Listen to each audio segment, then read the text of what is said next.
Right. This is an. Do you want to do a clap? Do we need to do a clap? I guess it would help. Right. 3. Go on, you count down.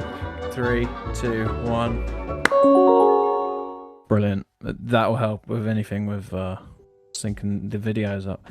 Hi, welcome to the Hyperion Gazette podcast. It's an emergency podcast because big deal. Something big happened. Major. Woke up to some unexpected news that big boy Bob Chapek has been sacked effectively. And big boy Bob Iger is back. Jack coined this the Bob swap. So hashtag Bob swap. Am I right? That's it. We are recording video for this. We've wanted to do this before, but we haven't yet. So we thought, why not do it now? So I can't see Jack, but you can see Jack. So he's probably rolling his eyes at me right now. But there we go. Right, Jack, should we get into this? Yes. Where do you want to start? Should probably start at the beginning. With Great. the full release from Disney and Sure. the email that got sent out. Do you want to read it? I can do. Yeah. Should we pick out sort of the bits that we think? I guess I'll read just the first paragraph because then it just says that we thank Bob Chapek for his service to Disney over his long career, including navigating the company through the unprecedented challenges of the pandemic, said Susan Arnold, chairman of the board. The board has concluded that Disney embarks on an increasingly complex period of industry transformation. Bob Iger is uniquely situated to lead the company through this pivotal period. Okay. There's a lot of talk there basically saying, bobbing up to it basically. More or less. Now, just some background on this. We sort of mentioned this in passing. I think it was on the last episode, which isn't actually out yet. This is going to come out before the episode we recorded last Thursday or Friday, which is going to be interesting. But I think I actually even said there, they're not happy with Bob Chapek because of the... they're not happy with Bob Chapek. The stock price has fallen. People are very unhappy with him. Probably best to sort of look at why, before we go on to what we think of Bob Iger, but maybe just think about why do you think Chapek effectively has failed?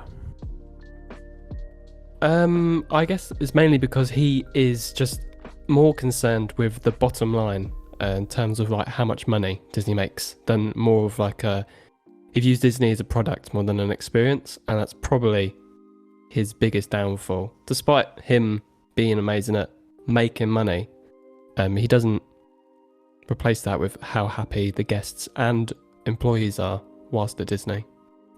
Yeah, he screamed of a very short-term view guy. I think there's a bigger story to all this because it's all very odd how it's gone down. Like even how Bob Iger said, I'm stepping down as CEO to take more control on, or to focus more on the creative side of the business. Wasn't that it? He actually only really officially left Disney at the end of last year. But then he's come back because he wanted to retire, and then he wrote a book. And there was a lot of whispers. I remember hearing on a few podcasts and stuff that like people had heard stuff that he was thinking of a presidential run. That is President of the United States. I wonder if he's sort of changed his mind on that and now wants back in. Because he's been making whispers about how... he's made no secret of his dislike for how Chapek has run things over the last few weeks and months. It's just interesting to me that now all of a sudden he's back in. But yeah, I've completely gone off on a tangent. But yeah, I think short-termism is the big problem with Chapek in particular. I think the weird thing with Disney is that it's a company, but it's sort of got its fans, which is odd, isn't it? It's like almost like almost like a football team or a sports team in that regard. Like, yeah, sports teams are businesses as well, but they have fans that are like emotionally interested, like invested in how these things go, and you can't really. I saw an interesting tweet today. I can't remember who it was.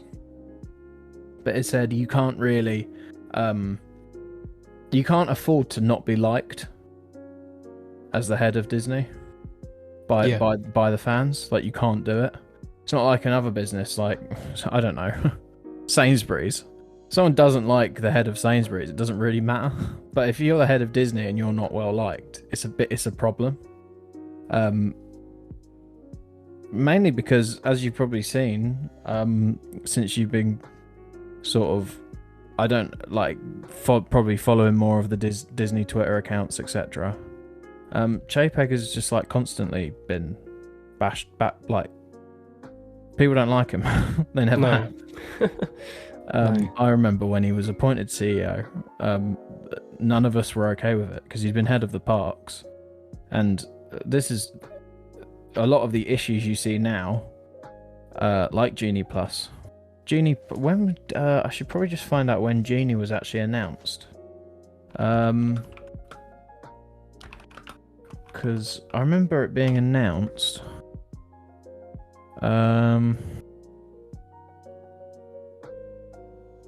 I can't remember when it was announced, but it was years ago. Basically, while Bob Iger was in charge and Chapek was head of the parks. So, we all saw like what was coming, basically, with Chapek. And you can't really afford to, like I said, you can't really afford to not be liked, because in the end, I think the parks make a lot of Disney's money up. And if people aren't, I don't know if you've seen, again, it's all anecdotal, I've seen a lot of people saying, "No, I'm not renewing my annual pass this year," especially in Florida. You seen a lot of that? Oh, the cat. Pro tip: don't have cats in film. Yeah, I'll cut off this, don't worry. I think it also boils down to the fact that Chapek wasn't really a visionary. He, like, except for, small improvements here and there, he didn't have this like grand view of what Disney could be. Maybe because that was because he didn't have like the opportunity or the time that he was there. He definitely got, in my opinion, like a short end of a stick with what kind of time period he was at Disney. But then again, in the same breath, you could say that he has all this time, where we were all in lockdown, to focus on how next to kind of like take Disney into the future, similar to what Universal have done with like Epic Universe. This project's kind of like just come out of nowhere. Whereas Iger, despite being quite IP focused, he definitely did have, like a vision for the future. I mean, things like, is it Pandora? He did Galaxy's Edge, all that kind of stuff. Yeah, I think what Iger, I personally don't think Iger's overly a visionary either. Actually, I don't think he's a visionary in the ilk of, well, Walt Disney obviously, but especially someone like Michael Eisner. I think Michael Eisner, despite the flaws of the second half of his reign, which we'll go into at some point, watch the Imagineering story. Despite the issues of that, I think Eisner had a vision in his head and he went for it. I don't think Eisner ever really had that, but I think what Eisner was really good at was putting good people in good places, aside from Chapek, obviously, but putting good people and giving people the budget they needed to do it. Fair enough. There's a lot of talk about Chapek not really being too keen on Imagineers, though, as well, isn't there? Yeah, it is odd because, like you say, with Pandora and Galaxy's Edge, he was head of Disney parks when they were being designed, developed, everything. So I'm a little bit. It is a bit confusing, but the main thing I think was that he just. I'm not sure if he like was against Imagineers, but he certainly didn't value them by the sounds of it. There was Definitely. A lot of high profile Imagineers sort of left during his time, and I've seen a few of them. They'd sort of been at Walt Disney Company for sort of 30 years, and they said, well, I left, but he never even sort of came and said hello, you know. And did you see Josh Gad tweeted? No, I didn't. Josh Gad, voice of Olaf, okay, he's an actor. He tweeted out being like, this is amazing news, so happy Iger's back. Like, I think when an actor's doing that, it's quite telling, just in terms of like how these men are viewed as people. Because you probably wouldn't be doing that if you liked the guy who was going, or even like there must have been an active dislike there for you to publicly go out. But also, like, it shows to me that Iger's obviously very well, like, within the company, very well liked. He's obviously quite a charming guy. Again, I've not worked there, I don't know, but especially with the actors and stuff. I mean, there are some things Chapek did that we've spoken about, the stuff that was set in motion before, like the Genie Plus. Like, he didn't invent that. That was coming in when Iger was, like, a lot of the wheels that were set in motion by Iger. But there's some stuff, I don't know if did you keep up to date with the Scarlett Johansson stuff when Black Widow was released? I hadn't been awoken to Disney back then.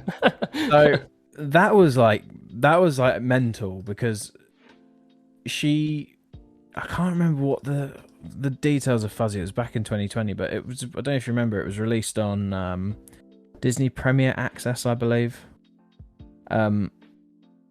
And in Scarlett Johansson's deal, there was like something that she got like a percentage of ticket sales, but because it wasn't going into the cinemas, she said, well, I sort of need some other compensation because you're not putting it in cinemas, you're putting it out on Disney Plus. And he was like, no, basically. And there was a whole thing, and she was going to sue him, and they managed to work it out in the end, but it was a very public fallout. I might have got the details of that wrong, but there was a very big public fallout, and it just highlighted a massive, like, yeah, like it or not, Disney, you see it when you're watching documentaries, they call it the Disney family. Now, whenever a company says they're a family, I mean, I'm not an idiot, it's rubbish, isn't it? But like, even publicly, you're shooting yourself in the foot there, aren't you? By like, Scarlett Johansson, she'd been in multiple Avengers movies, she is like a member of the Disney family, and then you're like, you've changed the goalposts on whether something's going in to the cinemas or not. Do you know what I'm saying? Yeah, 100%. And she's loved as well, so that definitely... Exactly. That's not going to help you. Exactly, and it's just a bad look, and it goes back to stuff like like we discussed it in the first comeback pod about him calling us customers, or saying he called the guest consumers or something, and saying like adults don't want to watch The Little Mermaid. They don't want to watch. Yeah, which, you know what, like, it's probably true, but like, it's just stuff you don't say. You know what I mean? Especially when like the adults are the ones giving you money. So yeah, I think he kind of was just never suited to it. I can't say much about his skills as an executive, really, because we don't know. These companies don't operate like on a day-to-day basis. A lot of these things are planned years in advance, so I don't know how much of what we see now was just planned before, or whether it's stuff that he specifically put in. It's also a massive company, so like not everything wrong with Disney just comes from Bob Chapek. I don't want to sound like I'm just like slamming on the guy, but he was never suited to it. I think it was never going to last. I've had private conversations with you, Jack, and I'm doing a lot of talking, so you might have to like butt in and stop me at some point. I've had conversations with you, and we've spoken about Epic Universe, etc. and I've said there will have to be like a shock to the system at some point, which makes them wake up. It's happened before in Disney's history, and it would have to happen again. But it was sad that we were going through a time where all the innovations going, like especially in like flipping attractions, is going like elsewhere. Like we said about that. Is it Bowser's ride? Donkey Kong ride? Was it Donkey Kong or Bowser? It is Donkey Kong, yeah. Donkey Kong, where like they're putting down fake train tracks so they can like do like jump. That's gap, stuff. basically. That's Disney stuff. That's like Disney 101, that sort of thing, isn't it? Mm-hmm. Like magic. How did they do that? Like that is on brand for Disney, and it's happening at Universal. Like, and I've not seen anything like that at a Disney. I've not seen an example of that at a Disney park in a while. Like something where you go, how did they do that? To that extent. Anyway, I mean, we know how they do it, how they're doing it, but do you know what I'm saying there? Yeah, I catch you. It's and I think that's why everyone's kind of like overwhelmed at the news that Iger's come back. It's because like a party. It is. It's literally. You know, you were saying earlier that Disney kind of get in this rut, and then something happens, and they kind of snap back. You know, to meet back to the bar again, and hopefully this is kind of the start with this, because Iger's only going to be in for 2 years, isn't he? And his main goal is to kind of find the next CEO, someone who has got that vision, and I'm really glad, because it's kind of like we were all kind of like seeing what a lot of people thought was kind of like the beginning of the end of the kind of like the Disney that everyone knew and loved.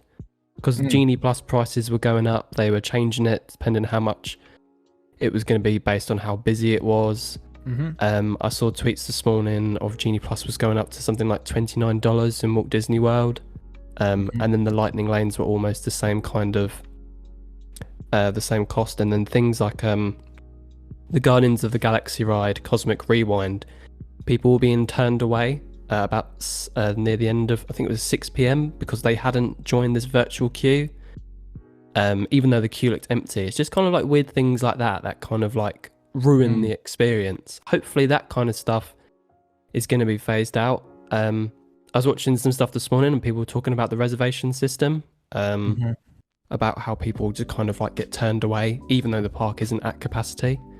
If he wants as far as I understand it, the reservation systems virtually don't have a limit on them. Like it's it's there purely for data.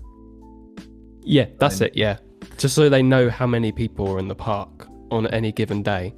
But then they can guess that kind of stuff, right? Yeah, but you've got like gate data. Surely you can. How many times a turnstile like flicks round as one person, right? I swear that there was.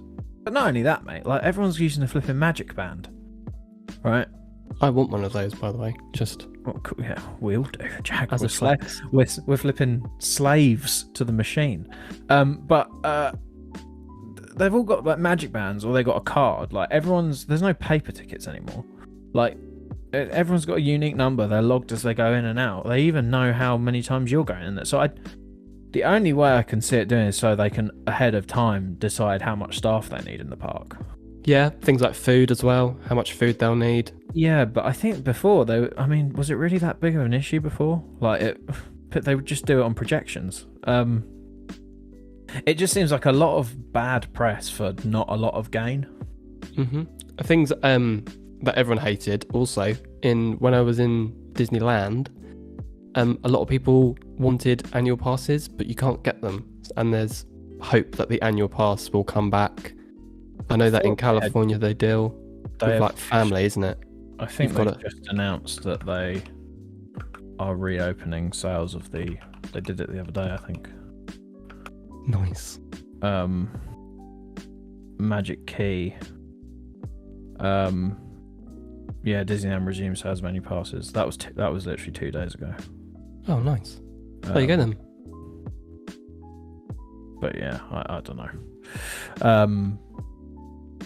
Again, wouldn't shock me if that was sort of a last-ditch effort to maybe Some good press. Try and get some good press, because by the sounds of it, what's happened is the boardroom has been completely spooked by ultimately money talks, but the share price, everything started to reflect how the fans feel. It's almost like maybe you should sometimes listen to the people that know and care about your company best, rather than just trying to exploit them for all the money they've got. I don't know. Go figure. Yeah, that's Chapek. I think, like you say, I agree. I think he got a bit of a raw end of the deal. Chapek was there till the end of last year. Iger was there till the end of last year as executive. I think he was chairman of the board till the end of last year. I think Iger is a master of PR. I think he's very good at it. But that being said, yeah, Iger had so many Bobs. Chapek had he had a tough go of it. He took over in January 2020, I think it was, and we all know what happened there.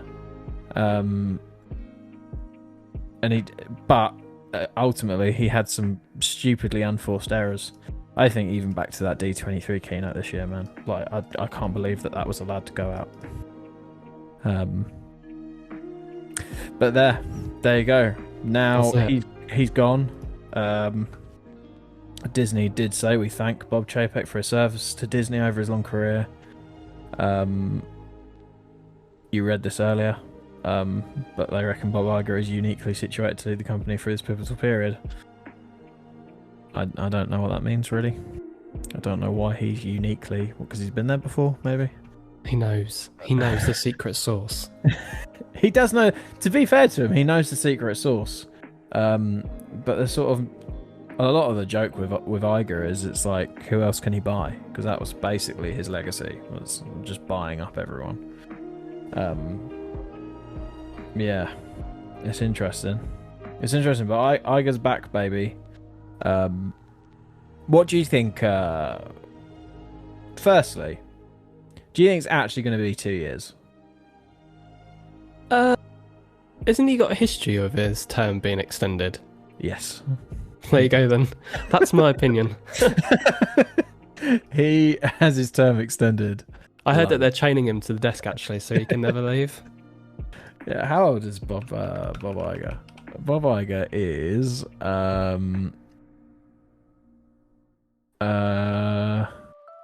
he's 71. You say that's old, but I think Joe Biden is like, what is he, 92 or something at this point? He's 80, right?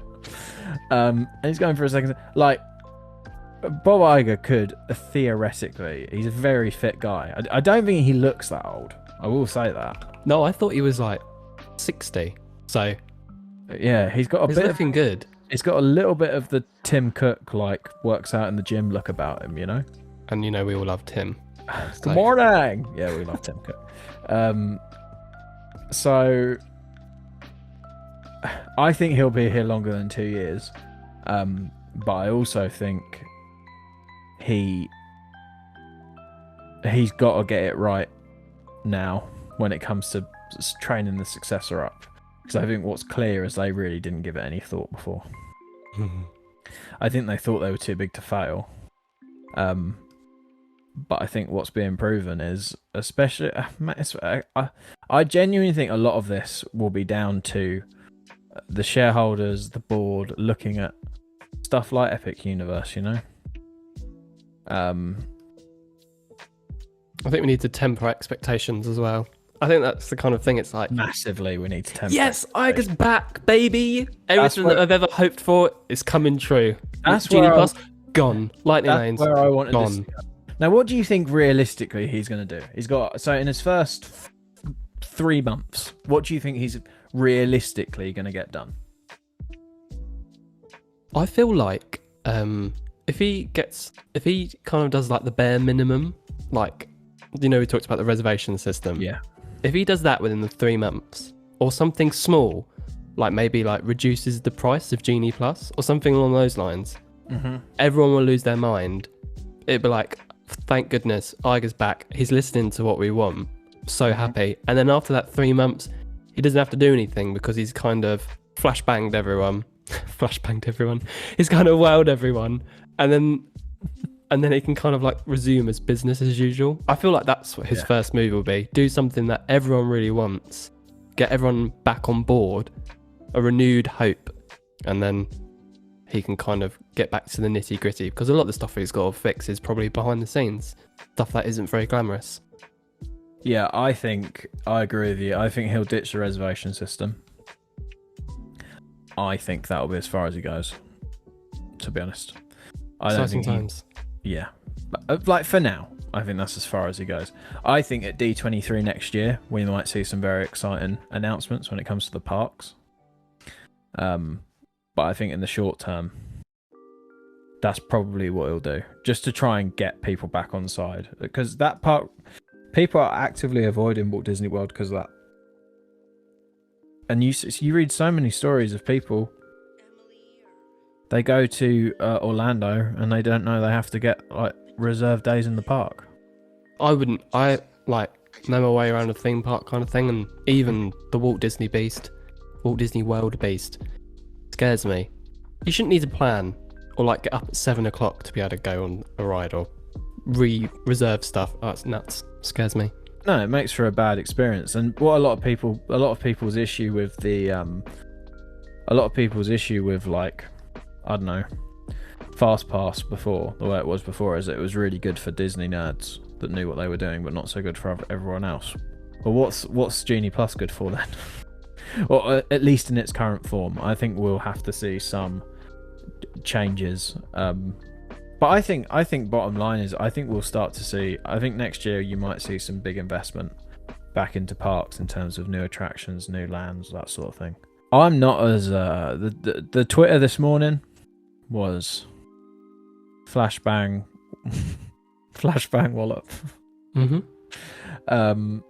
With excitement, people saying it's the best possible thing that could have happened. I'm kind of not in that camp. I don't think it's the best possible thing that could have happened. I mean, Chapek leaving is the best possible thing that could have happened, but sometimes I think looking to the past isn't always the way to do it. But then, I guess, like they say, it's it's that line, increasingly complex period of industry transformation. I don't really know what that is. I don't know what that means. I feel like Iger's kind of I disagree. I feel like Iger is the best possible choice because when he was CEO, he obviously had this massive learning period where he could know the ins and the outs of everything, how to run Disney, how to keep everyone happy. Disney Plus was kind of his thing, wasn't he? He was in charge of that when that was kind of all getting kicked off. And now he's got all this kind of data, as it were, as to why Bob Chapek failed. And he can learn from his mistakes as well as his own.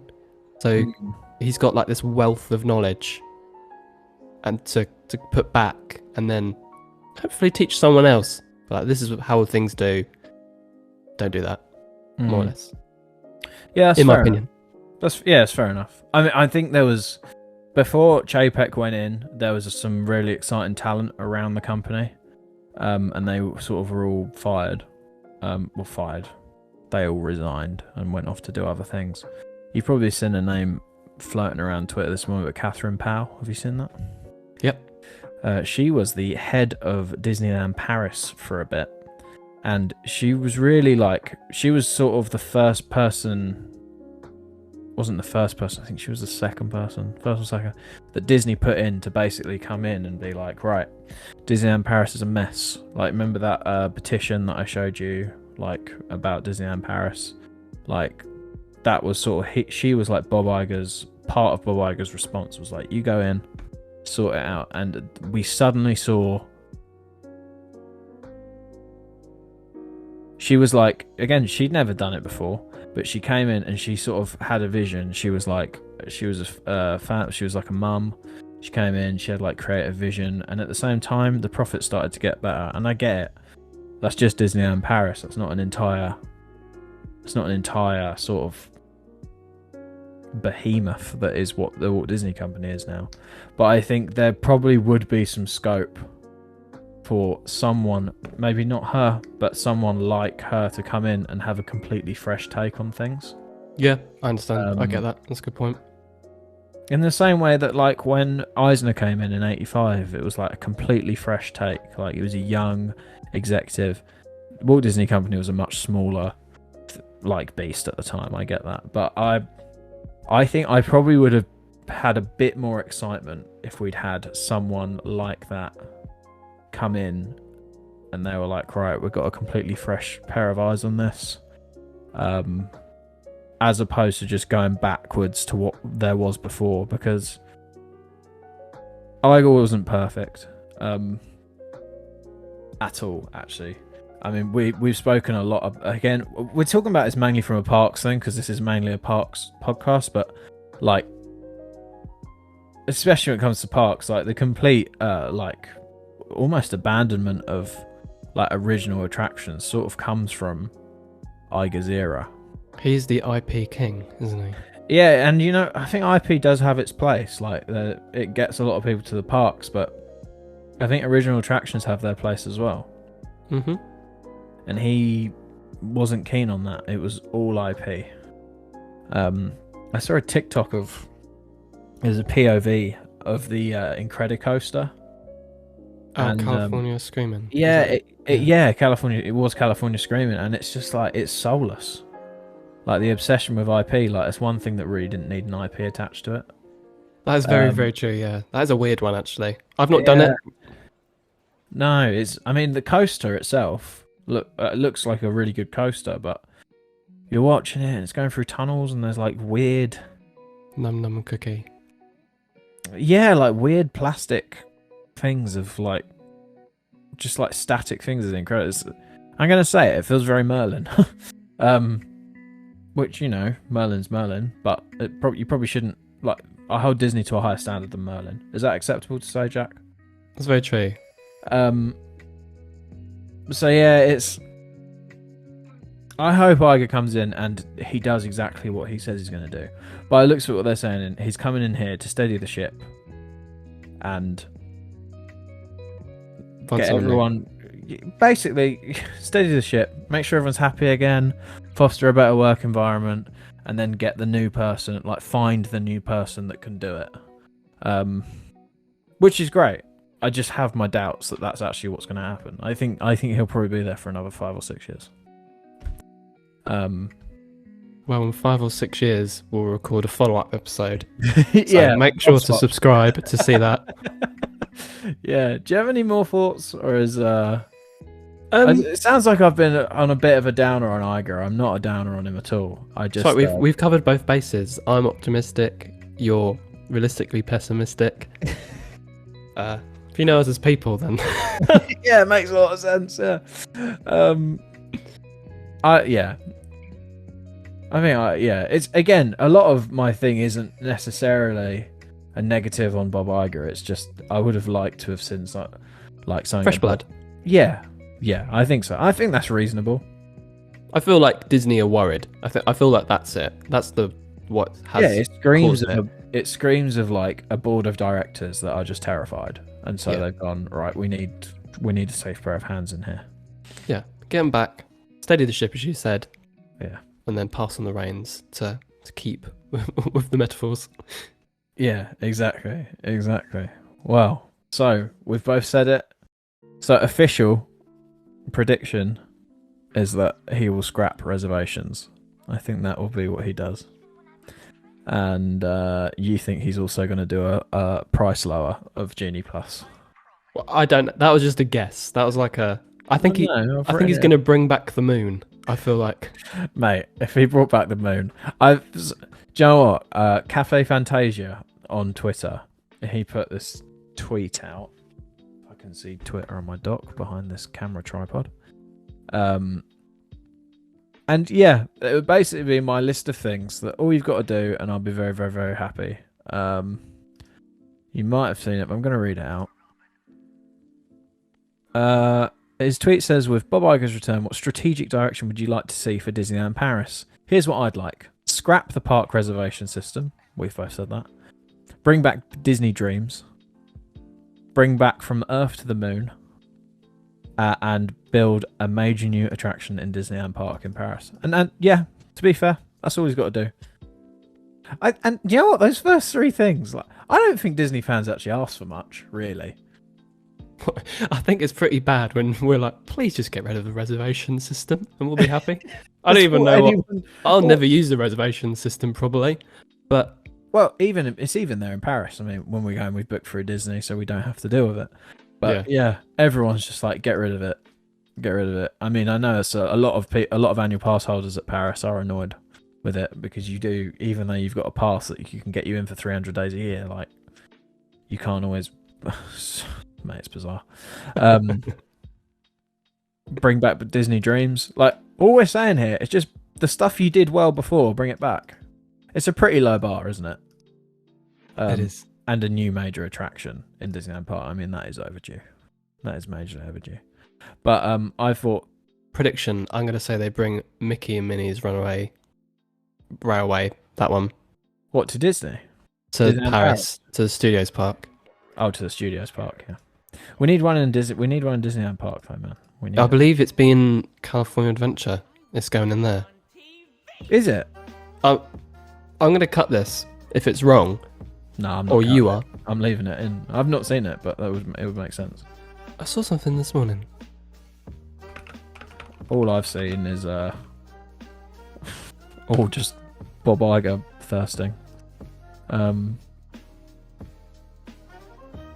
It wouldn't shock me if it went to Cali Adventure. What they're reopening Toontown. Is that what you've seen? Disney has shared more details about the 100 years. Disney has shared more concept art about the reopening of Toontown. We are pleased to announce that the new Mickey Minnie Railway attraction will open as early as we kick off the Disney 100s on January 27th, 2023. Oh, they've built it. It's done. I was right. Wow, that's crazy. Right. They've built it. They've done it. It's done. Have I understood that right? Yeah. There's some pictures of the entrance. It looks awesome. Mate, fair play for keeping that a secret. Or maybe it wasn't a secret. I don't know. We're also preoccupied with hating Chapek. We forgot that. There's a whole brand new ride going up. There's a new ride. Yeah, but again, that is bonkers, isn't it? Because it's like we were just saying before that Disney take ages to build rides, especially Tron. I mean, Tron's embarrassing what's happening there, but they've done it. It's there in Mickey's Toontown in Disneyland, California. Well, there we go. Good for them. Cool. There's quite a lot of space in Disneyland back to Paris. There's quite a lot of space in Adventureland, sort of unused space that they were originally going to do a Jungle Cruise ride for, but they never did. So a lot of people speculating there's room there for a new attraction. Yeah, my speculation is based on nothing other than a quick idea I had about 5 minutes ago. I'd love to see it. I'd love to ride that. So I'd like it if they did. But yeah, there we go. Well, I think that's it. Do you have anything else to say? No, sir. I think that's it. That's the end of our first video podcast as well. We have after this comes out, it'll be out later in the week. I might give it a day or two. We do have a episode about Treasure Planet, which you will hear. We didn't film that, but yeah. For now, Jack, where can they find you? I am at World of Thrills on Twitter and YouTube. There we go. And I will link it in the YouTube description. How about that? And Hyperion Gazette on everything. Even Mastodon. Oh, God. Which I haven't opened since I signed up. Love tangents. You love a good tangent. End the video.